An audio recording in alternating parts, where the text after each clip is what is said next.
Every day you make economic decisions without even noticing. Coffee at home or coffee to go. Taxi or bus. Buy now or wait. By the end of the day, you may make more than 100 choices. But few people understand what actually stands behind them. Here is a tricky question. Where does your salary really come from? Most people say the company pays it or the government transfers it. But companies are not magic boxes full of money. Your salary is created by millions of decisions made by people. Someone buys a product. Someone takes a loan. Someone invests in technology. All these decisions connect into one huge system. That system is called the economy. And even if you do not follow economic news, it still quietly shapes your life. Prices in stores change. Loans become easier or harder to get. Your salary grows or stays the same. All of this happens because of forces most people never see. But once you understand the basic rules, the world suddenly becomes much clearer. In the next few minutes, you will learn a simple framework that explains how the economy actually works. No complicated théorie. Just clear ideas that help you understand prices, salaries, inflation, and global events that affect your everyday life. The basic economic problem, everything in economics, begins with one uncomfortable fact. Resources are limited, but human desires are almost unlimited. No one has enough time, money, or energy to do everything they want. Imagine you have 1,000 rubles and 2 free hours on Saturday. You want to watch a movie and buy good meat for dinner. Both cost 500 rubles. You also want to meet friends and go to the gym. But time and money are limited. So you must choose. Economists call this a trade-off. Every choice means giving up something else. When you go to the cinema, you lose the dinner at home. The real cost is not the money you spent, but the opportunity you missed. This idea is called opportunity cost. It is the value of the best alternative you did not choose. And it appears everywhere in life, in personal decisions, in companies, and even in government policies. During the pandemic, many governments faced a painful decision. Lock down cities to protect health, or keep businesses open to protect the economy. In Europe, the economy lost about 11% of GDP in one quarter because of lockdowns. There is rarely a perfect choice in economics. Every decision has a cost. Understanding those trade-offs is the first step to understanding how the entire economic system works. Specialization and productivity. If resources are limited, how did humanity create so much wealth? The answer is specialization. Instead of doing everything alone, people focus on one task and become very good at it. The economist Adam Smith described this idea in 1776 using a pin factory example. One worker making pins alone could produce only about 20 per day. But when 10 workers divided the work into small tasks, production exploded. Each person focused on one operation: cutting wire, sharpening, polishing, or attaching the head. Together they produced 48,000 pins per day. That is 2,400 times more than one worker alone. Specialization is the reason modern economies are so productive. When Henry Ford introduced the assembly line in 1913, the time to build one car dropped dramatically. Mass production changed the entire industrial world. Today, specialization goes even further. Robots perform routine tasks in factories, while humans focus on more complex work. In South Korea, there are around 1,000 industrial robots for every 10,000 workers. Even food delivery works this way.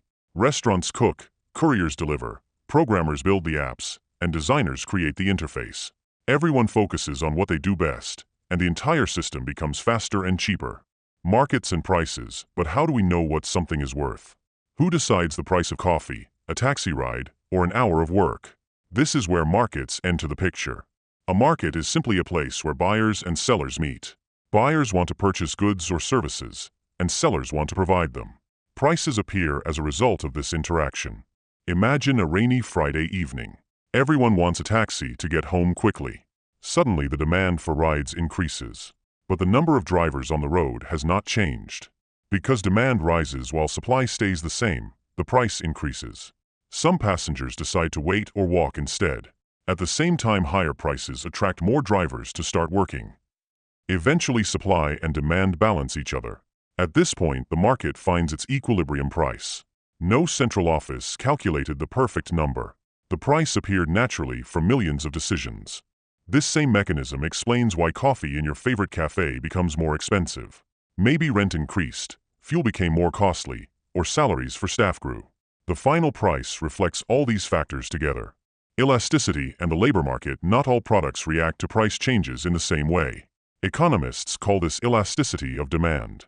Some goods people buy no matter how expensive they become. Bread is a good example. Even if the price increases significantly, most people will still buy it because it is essential. Demand is relatively stable. Luxury goods behave differently. If a new smartphone becomes 50% more expensive, many customers simply wait or choose a cheaper alternative. The same logic also applies to wages. The labor market is also a market with supply and demand. If many people have the same skills, companies have little reason to raise salaries. But when specialists are rare, companies compete for them and wages increase quickly. This is why salaries can stay flat even when a company reports record profits. Understanding supply, demand, and elasticity helps explain many everyday economic situations, from grocery prices to job opportunities. Money and inflation markets would not function without a common measure of value. That measure is money. Money solves the problem that existed in barter systems. In a barter world, you would need to find someone who both wants your service and has the product you need. Economists call this the problem of double coincidence of wants. Money solves this easily. You sell your work for money and use that money to buy what you want. This makes exchange much faster and more efficient. Money also acts as a unit of account. It allows us to compare completely different things, such as a kilogram of potatoes and an hour of programming work. Finally, money works as a store of value. You can save it today and spend it in the future. But this only works if money keeps its purchasing power. When prices rise across the economy, we call it inflation. If inflation is 10%, something that cost 200 rubles last year now costs 220. That means your savings buy fewer goods than before. For this reason, central banks try to keep inflation low and stable, usually around 2% in many developed economies. Banks and interest rates. Banks play a crucial role in the economy. They connect people who have extra money with those who need money for investments or purchases. When you deposit money in a bank, the bank keeps only a small reserve. The rest is lent to other customers as loans. Those borrowers spend the money, which then returns to the banking system. Through this process, the banking system expands the amount of credit in the economy. In other words, banks help create money through lending. The price of borrowing money is called the interest rate. If borrowing becomes expensive, fewer people take loans and spending slows down. Central banks influence these rates through something called the key interest rate. By raising or lowering it, they can cool down or stimulate the economy. Higher rates make loans more expensive and slow inflation. Lower rates encourage borrowing and investment, helping the economy grow. Governments and the economy. Governments also play a major role.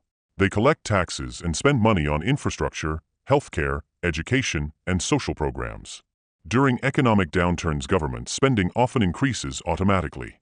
Unemployment benefits rise and tax revenues fall. Economists call these automatic stabilizers. They help soften the impact of recessions by supporting demand when the economy weakens. Sometimes governments take additional actions such as lowering taxes or increasing spending to stimulate growth.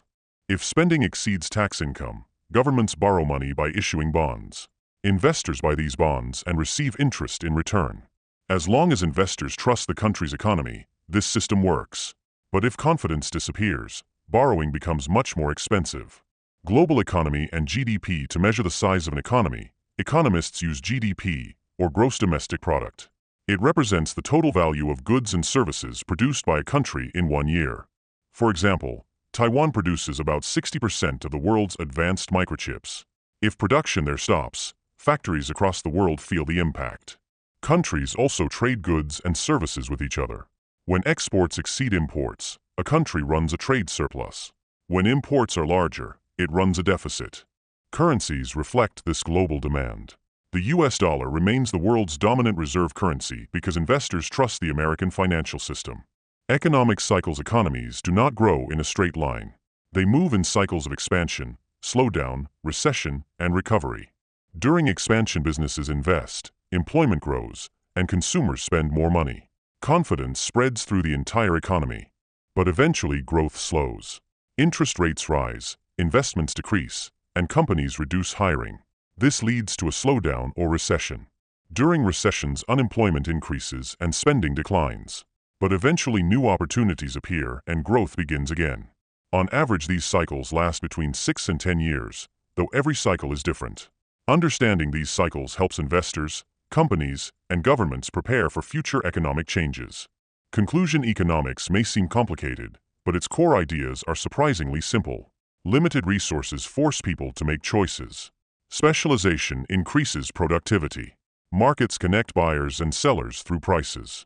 Money allows trade, banks move capital, governments stabilize the system, and global trade connects entire countries. Once you see these mechanisms, everyday events start making more sense. Rising prices, changing salaries, and economic news become. And the next time you choose between coffee at home or coffee to go, remember, even that small decision is part of a much bigger economic system that shapes the entire world.